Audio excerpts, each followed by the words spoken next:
Hi అండి, నమస్తే. ఈరోజు నేను ఓట్స్ కేక్ని చూపించబోతున్నాను.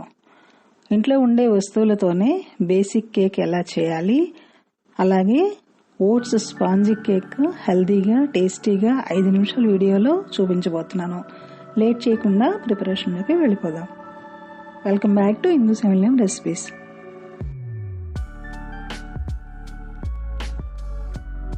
ఇక్కడ నేను 3 ఎగ్స్ని తీసుకొని ఎగ్ వైట్ని సపరేట్ చేసి ఎగ్ వైట్ని బీట్ చేస్తున్నాను.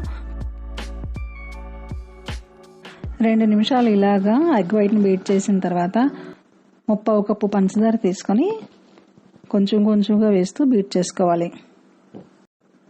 ఇలాగ పంచదార కరిగేంత వరకు బీట్ చేసుకున్నాక ఇప్పుడు మనం పక్కన పెట్టినటువంటి ఎగ్ ఎల్లోని వేసేయాలి. వేసి 1 నిమిషం మనం బీట్ చేసుకోవాలి. ఎక్కువసేపు బీట్ చేయకూడదు. ముందు ఎగ్ వైట్ బీట్ చేయడం వల్ల ఎక్కువ నురగ వచ్చి స్పంజీగా ఉంటుంది. ఇప్పుడు మనం ఎగ్ తీసుకున్నప్పుడు కంపల్సరీగా వెనిలా ఎసెన్స్ వేసుకోవాలి. కొంచెం వెనిలా ఎసెన్స్ వేస్తున్నాను, ఒక 1/2 స్పూను. నేను 1/2 కప్పు ఆయిల్ వేసి బీట్ చేస్తున్నాను.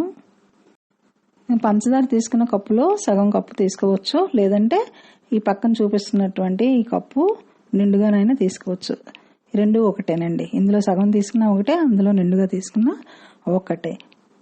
వెజిటబుల్ ఆయిల్ అయినా వేసుకోవచ్చు, లేదంటే సన్ఫ్లవర్ ఆయిల్ అయినా వేసుకోవచ్చు. ఆయిల్ మాత్రం స్మెల్ రాకుండా ఉండాలి, చూసుకుని వేసుకోండి. అంటే నువ్వుల నూనె కానీ శనగ నూనె కానీ అలాంటివి వేయకూడదు. ఇలా బీట్ చేసుకున్న తర్వాత ఇప్పుడు మనం పిండిని యాడ్ చేద్దాము. మైదా పిండి 1 కప్పు నేను తీసుకుంటున్నాను, 250 గ్రామ్స్. ఈ పిండి ఈ జల్లెడలో వేసుకొని ఇలా జల్లించుకోవాలి. ఇలా జల్లించుకున్న తర్వాత ఇందులో బేకింగ్ పౌడర్ 1/2 స్పూన్ వేసుకోవాలి. బేకింగ్ సోడా ఉంటే మీరు కొంచెం వేసుకోవచ్చు, 1/2 స్పూను. తక్కువ పిండి తీసుకున్నాం కదా, మనం 1/2 కేజీ పిండి తీసుకున్నాము కాబట్టి ఎక్కువ పట్టదు. ఇలా పిండి వేసేసుకున్న తర్వాత మనం స్పాచులాతో కలుపుకోవాలి. చూడండి, నేను ఇందులో చూపిస్తున్న విధంగా మీరు కలుపుకోవాలి, ఒకే డైరెక్షన్లో కలుపుకోవాలి. ఎందుకంటే కేకు స్పంజీగా రావాలి అంటే ఈ రకంగా కట్ అండ్ ఫోల్డ్ మెథడ్లో కలుపుకోవాలి. కేక్ పిండిని ఎప్పుడు ఎక్కువసేపు కలపకూడదండి.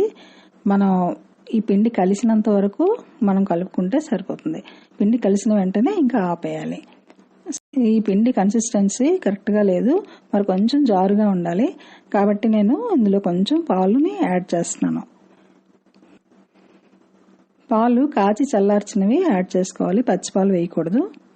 పచ్చిపాలు వేసినట్లయితే కేకు స్మెల్ వచ్చేస్తుంది.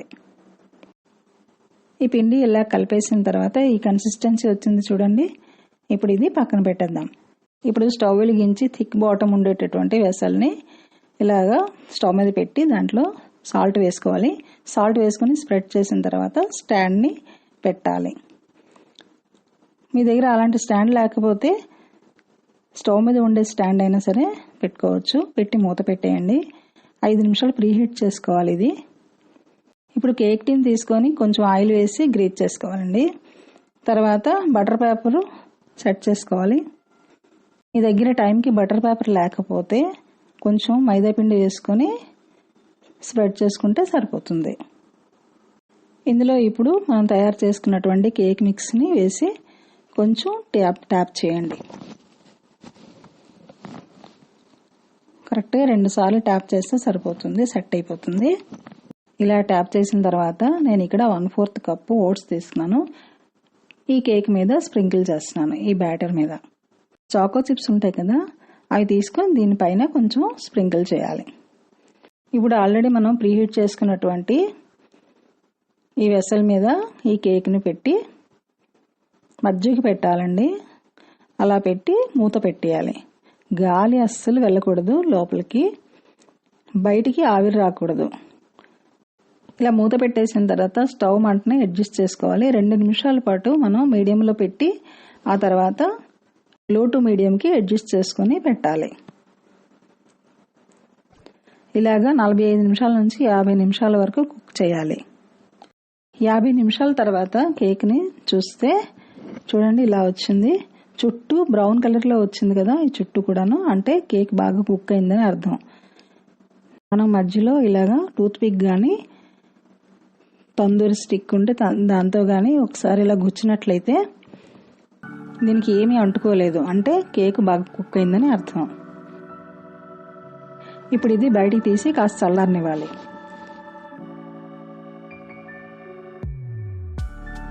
తర్వాత ఎడ్జెస్ చాకుతో ఈ రకంగా గుచ్చి ఇప్పుడు ఒక ప్లేట్ పెట్టి దీన్ని రివర్స్ చేసుకోవాలి. చూసారా, బ్రహ్మాండమైన కేక్ వచ్చింది.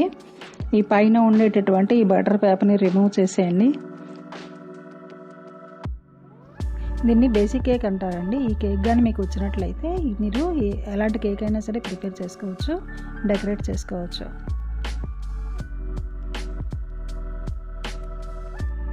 వావ్, సూపర్గా వచ్చింది కదా. చూడండి ఎంత స్పంజీగా ఉందో. సో కట్ చేస్తున్నాను, చూడండి. వావ్,